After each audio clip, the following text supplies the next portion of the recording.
And a quick story about Prince Haakon, right? Now, I lived in Tromsø, where I was a bar chef at a place called Cafe Son.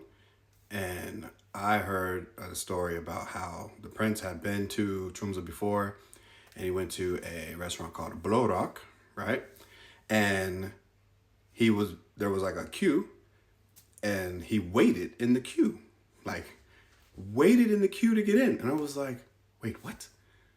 The Prince of Norway waited in the queue to get in? And they offered him like, no, you can come. And he was like, no, no, no. There's a queue. I'm going to wait. And I was just like, yo, what? Like, you gotta understand, I'm from a country where the people that have any type of power, they use that power. And they make it so known that they are way above you. It's like, it's crazy, right? And so that gave me a lot of respect for Prince Haakon, because I'm like,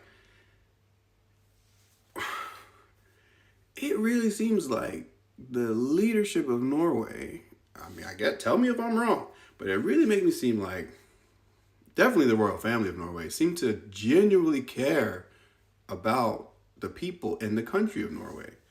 And as an American, I cannot always say that I feel that coming from the people, the higher ups in America. I don't always feel like they have our best interests at heart and they're doing things for us. A lot of times I feel like they're doing things for them.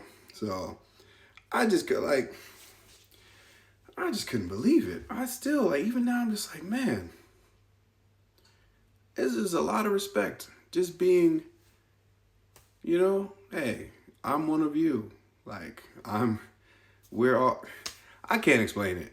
I just want to say it's just like a lot of respect there from me, because I'm just like, yo, that would never happen in America.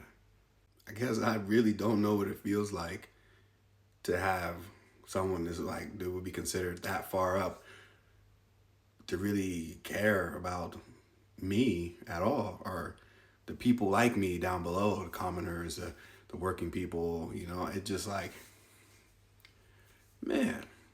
So, salute to Prince Haakon.